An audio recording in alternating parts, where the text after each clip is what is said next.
दोस्तों, स्वागत है आप लोगों का आपके अपने यूट्यूब चैनल उज्ज्वल संसार में। दोस्तों, आज के इस वीडियो में हम जानने वाले हैं BSc agriculture first semester fundamentals of agronomy का जो आपका थ्योरी सिलेबस का एक टॉपिक है, सॉयल वाटर प्लांट रिलेशनशिप। जी हाँ दोस्तों, सॉयल वाटर प्लांट रिलेशनशिप है। इससे पहले हमने चर्चा किया था कि वाटर रिसोर्सेज कौन कौन से होते हैं, न्यूट्रिएंट यूज इफिशियंसी क्या होती है, मैनोर्स एंड फर्टिलाइजर्स क्या होते हैं। तो बीएससी एग्रीकल्चर में जितने भी सब्जेक्ट्स हैं सबके हमने ऑलरेडी सभी सब्जेक्ट्स के ऊपर ऑलरेडी वीडियो बनवा दिया है। और फंडामेंटल्स ऑफ एग्रोनॉमी का जो और वीडियो हैं यानी और सारे टॉपिक्स हैं वो उनके लिंक आपको डिस्क्रिप्शन बॉक्स में मिल जाएंगे, आप लोग जाके वहाँ से देख सकते हैं। तो आज के इस वीडियो में हम जानने वाले हैं सॉयल वाटर प्लांट रिलेशनशिप, यानी मृदा जल में पौधों का क्या संबंध होता है, यानी कौन कौन सा जल ऐसा होता है जैसे जल जल तो बेसिक है कि जल का फार्मूला H2O होता है, लेकिन कौन से जल ऐसे होते हैं कि प्लांट को प्राप्त होते हैं। बहुत सारे जल ऐसे होते हैं कि होते हुए भी पौधे उसे अवशोषित नहीं कर पाते हैं और एब्जॉर्ब नहीं कर पाते हैं और अपनी लाइफ साइकिल को पूरा नहीं कर पाते हैं। तो वही सारी चीज़ें हैं। तो मृदा जल पौधों का संबंध क्या है, मृदा और जल में पौधों का जो संबंध है वह कौन कौन सा है, कैसा है। तो कहा गया है यहाँ देखिए, जब वर्षा या सिंचाई के द्वारा सूखी मृदा में पानी डाला जाता है तो यह मिट्टी अपने चारों तरफ फैलता है और यह असंजन तथा संसंजन बलों द्वारा संकुचित आयोजित होता है। संसंजन जो बल होता है वह ठोस कणों के मतलब जो संसंजन बल होता है वह ठोस कणों के प्रति पानी के अणुओं का आकर्षण होता है, जबकि असंजन बल दूसरे प्रति के अणुओं के आकर्षण होता है। मतलब इसके कहने का मतलब यही है कि जब हम लोग मृदा में सिंचाई करते हैं तो मृदा में पानी जाने के बाद मृदा क्या होता है, फैलता है। और मृदा में दो बल काम करते हैं, एक संसंजन बल कार्य करता है, एक असंजन बल कार्य करता है।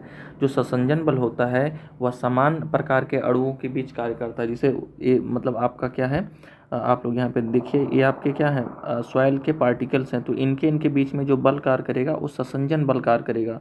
लेकिन अगर आप यहीं मान लीजिए यहीं यहाँ पे किसी और चीज़, कहीं पत्थर के कण हैं या पानी के कण हैं, बहुत सारी चीज़ें, तो इनके इनके बीच जो बल कार्य करेगा वो क्या कहेगा, वो असंजन बल कहलाएगा। तो आगे बढ़ते हैं।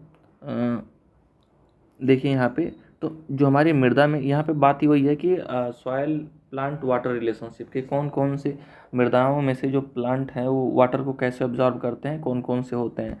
तो जो जल के प्रकार होते हैं, मृदा में जो जल होते हैं वो 3 वर्ग में पाए जाते हैं या 3 प्रकार के कह सकते हैं होते हैं। कौन कौन से होते हैं आप लोग यहाँ पे देखिए। पहला हाइड्रोस्कोपिक जल, मतलब जो वह जल यहाँ पे हाइड्रोस्कोपिक में है, गुरुत्वाकर्षण बलों द्वारा पानी की मिट्टी के कणों की सतह पर पानी मजबूती से रखा जाता है।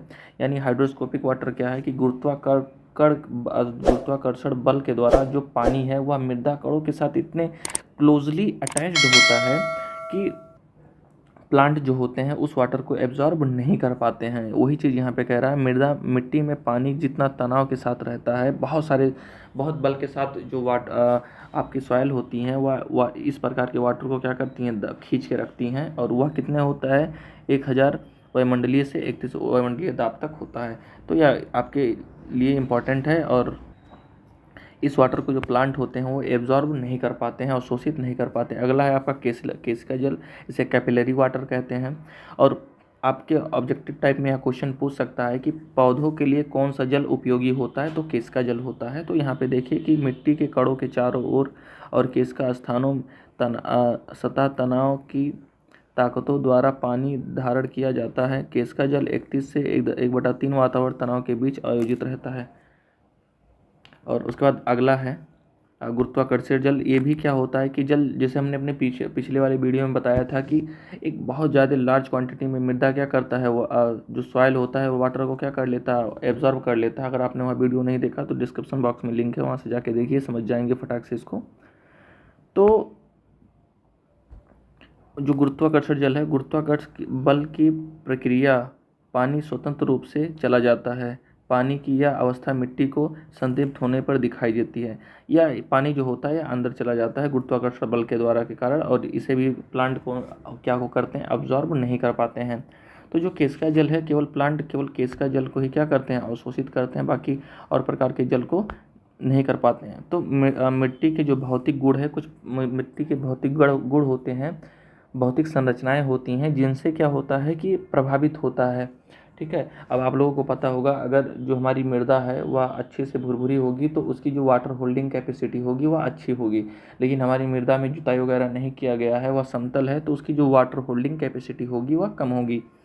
तो वही चीज़ है कि बनावट और संरचना पानी की गति और उपलब्धता को प्रभावित करता है। अगर उस कोई सॉइल है उसमें पानी रुक रहा है तो बहुत सारी कारणें होती हैं उसमें पानी रुकने का, तो वही सारी चीज़ें हैं। तो अब हम एक एक करके उन सारी बिंदुओं पे चर्चा करेंगे। तो यहाँ पे आप लोग देख सकते हैं, पहला है कि मृदा संरचना, सॉइल टेक्सचर। मिट्टी की बनावट से तात्पर्य सैंड, सिल्ट और क्ले की अपेक्षा का अनुपात है। यानी सैंड और सिल्ट, क्ले किस अनुपात में मिलते हैं और जिस प्रकार की मृदा का निर्माण करते हैं, ठीक है, उसे हम क्या कहते हैं, जिस अनुपात में रहते हैं किसी सॉइल में, उसे हम क्या कहते हैं, सॉइल टेक्सचर कहते हैं। ठीक है।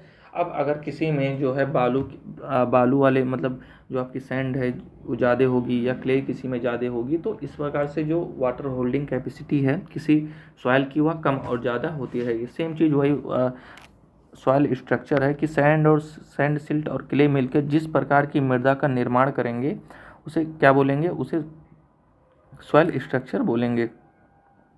और सेम बातें वही हैं दोनों में कि मृदा जिस प्रकार की होगी उसी प्रकार की क्या करेगी, वाटर होल्डिंग कैपेसिटी होगी, जल धारण करने की उसकी क्षमताएं होगी। अगला है बल्क डेंसिटी। आप लोग यहाँ पे देख सकते हैं, एक मिनट, बल्क डेंसिटी देख सकते हैं कि शुष्क मिट्टी का एक इकाई आयतन का द्रव्यमान मिट्टी का थोक घनत्व होता है। अगला है पार्टिकल डेंसिटी, कणों का घनत्व। यह मिट्टी के ठोस पदार्थ के वजन का मिट्टी के ठोस पदार्थों के आयतन का अनुपात होता है। इसे वास्तविक घनत्व के रूप में भी जाना जाता है।